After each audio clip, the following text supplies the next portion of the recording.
Supermodels. For about the last 15 years or so, I've been espousing something called funny car folk art. This is about hot rodding. This is about making the model car the way you want it. It's a free-form fever of building. And it all starts with altering the wheelbase.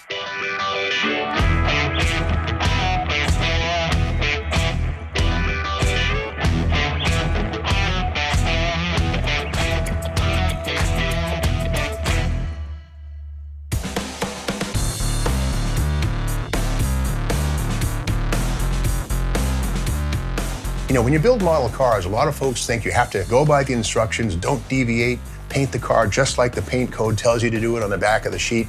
Well, the reality is, this is about hot rodding. This is about making the model car the way you want it.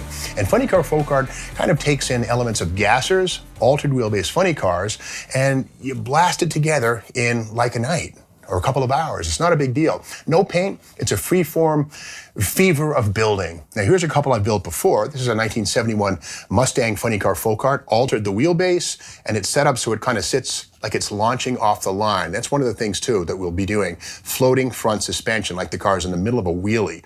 Another one, of course, is this Buick Wildcat, an AMT model from the 1960s. And with this one, again, I altered the wheelbase, moved the axles forward onto the body, and then instead of the predictable 401 Buick, I added an Allison V16 with some blowers thrown on it. And the beauty of funny car folk art is that there are no rules. You can make these things whatever you want. All you need is a base kit, a donor kit, and a box full of parts and a head full of imagination. On this episode, we're going to take Revell's 1967 Chevelle SS 396 and turn this into a funny car folk art piece.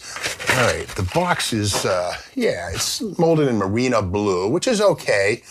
You can start with any color, doesn't really matter. But again, we're not going to paint this. It's really about the having fun and moving things around and using super glue. The interior stuff, the rear suspension, very important. Now, this is a coil spring car. It's a good thing. All right, big block, got the big 396 engine, or is it a 454 or 502? Who knows? It's whatever you want it to be. Revell does a nice model. They have a great reputation going all the way back to the late 1950s of having steering suspension and opening doors, opening trunks, and beyond all that kind of stuff, this model has a great level of detailing, including things like the whole front and rear suspensions are separate items, which is cool. By contrast, some of the other manufacturers, especially back in the 60s, you know, MPC and AMT, they would have had a panel or a plate here with all that stuff molded in. It's kind of hard to build an altered wheelbase car or even an active suspension car doing a wheelie when the axles are molded in. So the Revell kit is kind of cool because it doesn't have those things that sets us free to move the suspension, lift the suspension, move it around, and make the car come to life. And the wheels and tires and stuff, they're pretty cool. We won't be using these rally wheels at all, but it's a nice launch pad for a funny car folk art. But the one thing we don't need, let's get started with altering the wheelbase.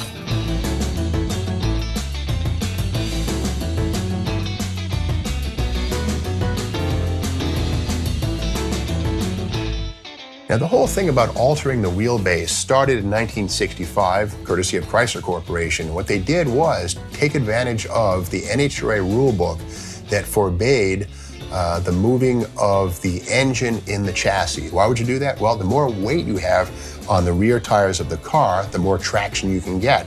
But because the NHRA forbade engine movement, they said, what else can we move? Let's move the rear axle forward, which effectively puts more static and dynamic weight on the rear tires of the car, and that increases traction. And the idea is that this goes from here to there, and that's altering the wheelbase. And in fact, this is what they did back in the 1960s when Chrysler built their fleet of altered wheelbase cars in 1965. They did this very thing right here. They sliced the rear suspension module free from the body, slid it forward, and filled the area behind it. Simple stuff.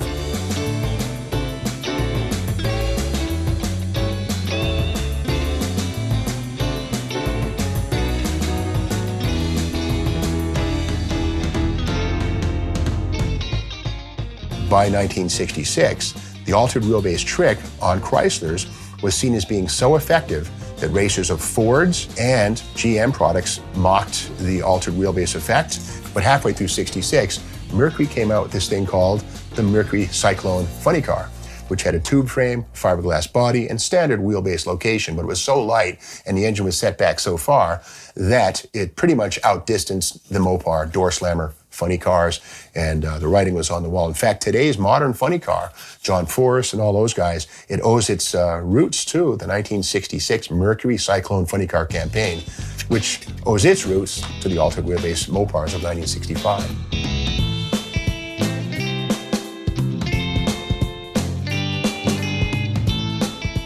We've got the rear wheel openings move forward and it already transforms the look of the car. The thing I love about altered wheelbase surgery and altered wheelbase cars is that it makes it look like the chassis is jumping out from under the car. Like the car is so radical, so fast, so powerful that the wheels are leaving before the body of the car is, almost like a cartoon. And that's what we have here. Now, we can also do the front if we choose to. Same technique, slice, dice, move, juggle parts. But on this one here, I am going to move the front axle center line forward, but not the wheel openings, because that also creates a very dynamic look. And we'll show you that in a second or two. In the meantime, I want to introduce my little friend, Silly Willy. This is the quality control inspector here at my tree house in Massachusetts, where I do all my model car building. She's not so high on the funny car folk art because it's a little bit butch, a little bit raw, but when I'm doing my paint, my real models, she's the one who makes sure that everything is cool. But I know that when she likes it, you'll like it.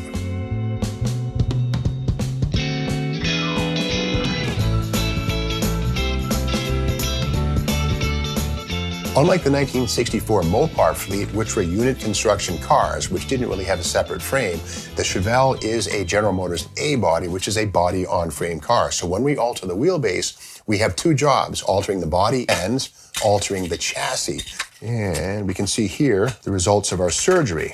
Okay, up front, the wheel houses and the frame and everything are in their normal, good position. But at the back, we can see here now the rear wheel opening is way ahead of the wheel tub. So we'll mark the chassis in a convenient flat spot where we'll cut it, remove a section, and then move it forward to make these things match again. You know, there's a lot of talk about gassers and altered wheelbase cars.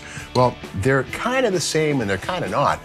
Strictly speaking, a gasser was a vehicle that burned gasoline and still had most of its street attributes, according to the NHRA rulebook. And by the way, gassers first appeared in the mid-50s. Quite often seen as a 55 Chevy, jacked up, no front bumper, running gasoline, but otherwise light and for drag racing. And again, the gasser thing is about high stance, straight axle up front, fender wall headers, big fat slicks in the back. Altered wheelbase was more about factory experimental drag racing in 1964 and 5 and 6. And that's when the factories designed and built cars that didn't have to be made in mass production. Only a couple, 2, 3 had to be built, but they were meant for factory experimental, a place where the factories could show off the latest and greatest stuff without having to make bunches of them for the public to use. So gassers and altered wheelbase cars are similar, but they're not technically the same thing. I love them both, and elements of both are going to be found in this funny car folk art critter that we're putting together right now.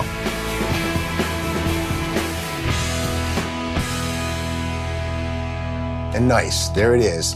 Okay, we can see here where the front suspension and the rear suspension are happily aligned. The kick up in the frame where the rear axle goes through is nicely aligned. So we got it. We nailed it. Again, measure once, cut twice. Measure twice, cut once. Okay, now we're going to trim away the inner front fenders because they're not needed. And what I want to see is the engine or engines, more on that in a second, poking through and the exhaust coming out over the front tires. So we have to get rid of these things and these inner fenders here that are molded into the body of the car. Now on a real Chevelle, these here are black tin. They bolt in, they're not structural. And a lot of guys who have Chevelles can remove these things and you get a nice shot of the engine behind the front tire, kind of sinister looking at night. So we're gonna get rid of these things on the model.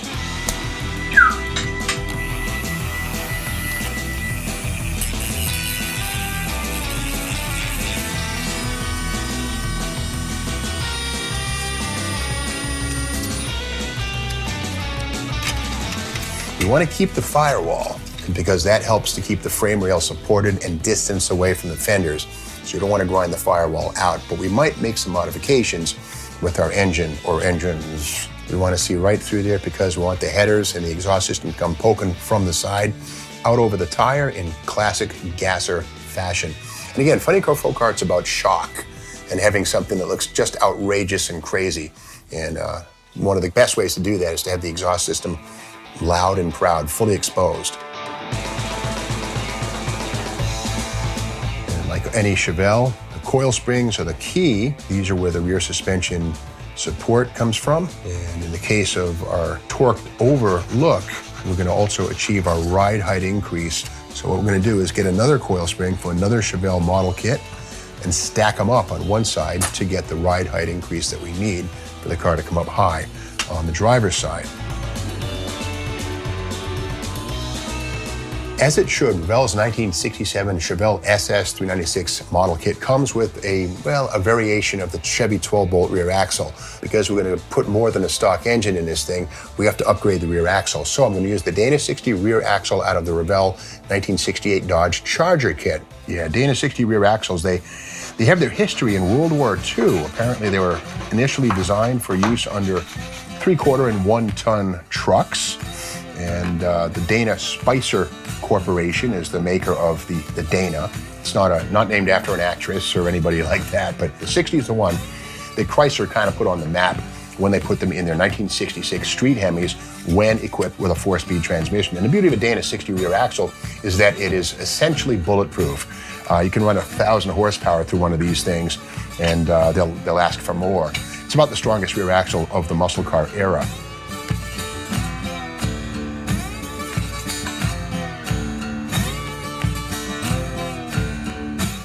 Okay, with the rear suspension pretty much figured out, all I have to do now is create some plastic tabs to bear the weight of the lead and the car, and then we can move on to the front suspension.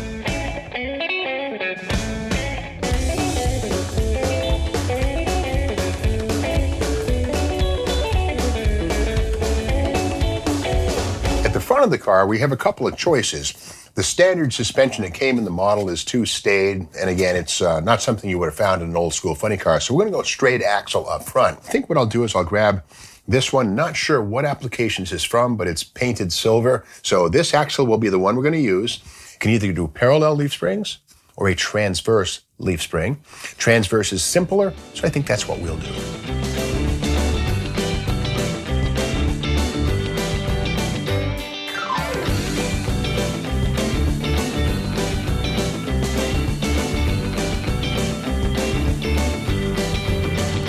Next move, got to find radius rods to locate the front axle. So to do that, I'm going to raid my my round 2 AMT Munsters Coach model release.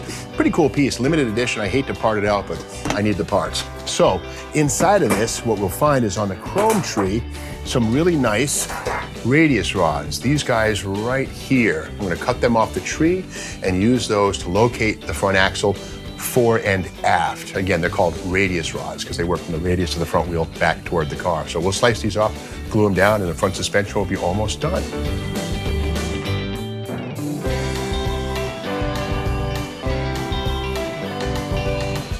With the front tires located and the rear suspension just tacked in there temporarily, we can see the effect of the altered wheelbase. The wheels look like they're jumping out from under the car, leading the way. The body has to catch up. The car's that radical. Speaking of which, come check this out.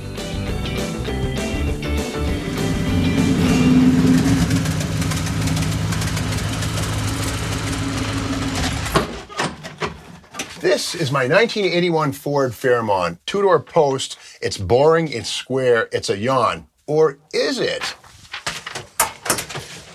I bought this car in California for $800 and decided to make it into a 1-to-1 scale, real-world funny car folk art. The first thing I did was move the rear axle forward just about a foot, stretched out the wheel opening so it has a really dramatic look. A lot of dead space right here, and here you can see the Chrysler Superstock leaf springs I put in the back, replacing the stock 4-link and coil spring stuff, which axle hop like mad. But this way it sits up nice and high, just like a good model car should. Up front, I took the stock McPherson strut front suspension and replaced it with a live axle and leaf springs, and these wheels are actual magnesium torque thrust 15x4s. They're reproductions, but they look the part. The headers are good old fender walls like that with uncorkable ends. it does run through mufflers, but I kind of uncork that with a wrench in minutes time. And under the hood, the original 200 cube six banger has been thrown away, replaced by a 4.6 liter mod motor from Ford. Now the mod motor today, the 4.6, the 5.4, even the 5 liter Coyote, those are direct descendants of the original 427 single made cam of 1965 and 66, Ford's original match race engine. So this is my take on Funny Car Folk Art 1-to-1 scale.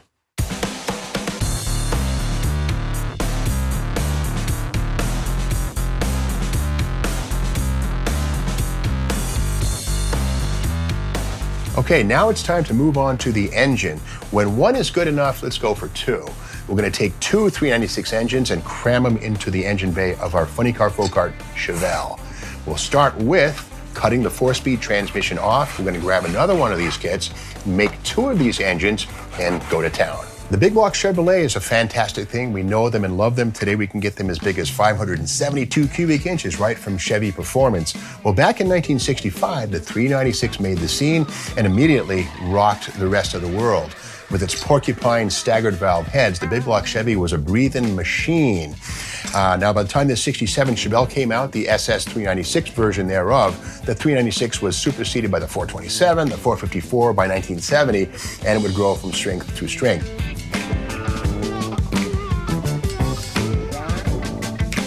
Okay, with the two big blocks bonded together, we have a 792 cubic inch W16.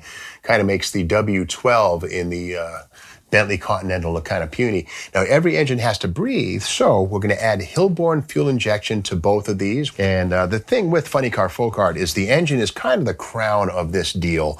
And to have a forest of injection stacks poking out from the engine bay is just very cool. That combined with the stance, the motion, is going to make this thing look just crazy sitting still. For the ram tubes, well, there are a couple of different sources. For one of our engines, we can use the Golden Commandos by Mobius. This has a fantastic Hilborn setup. And for the other engine, the AMT by Round 2, GMC Jimmy re-release has a fantastic Hilborn setup. So we have 16 stacks ready to be added to our 792 cubic inch big block Chevy's power plant.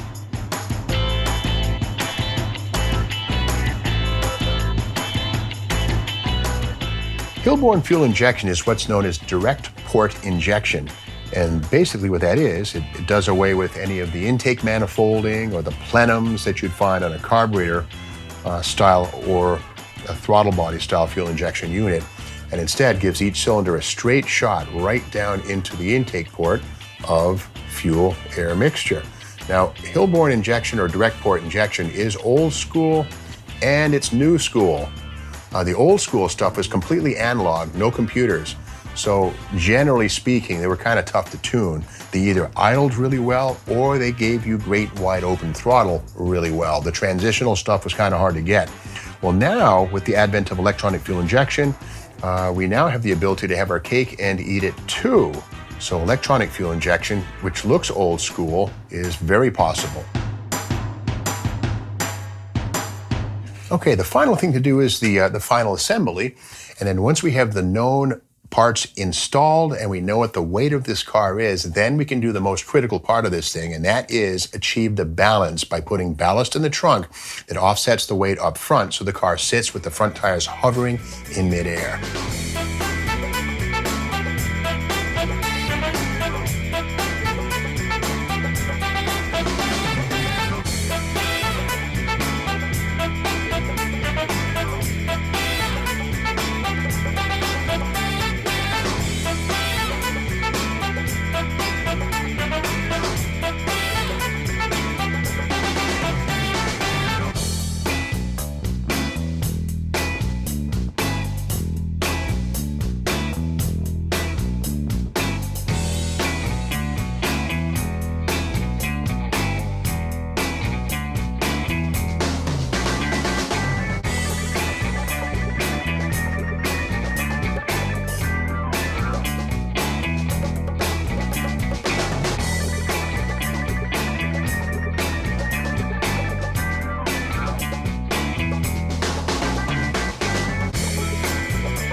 every model car kit, you're getting freedom in a box. You can choose to follow the instruction sheet and build someone else's vision, or you can choose to make your own decisions and build something that is truly yours, just like hot rodders have been doing since the very beginning.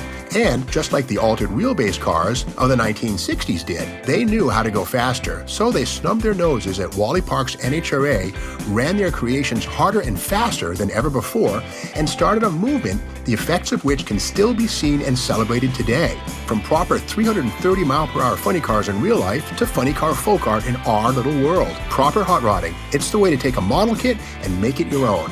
Funny car folk art forever.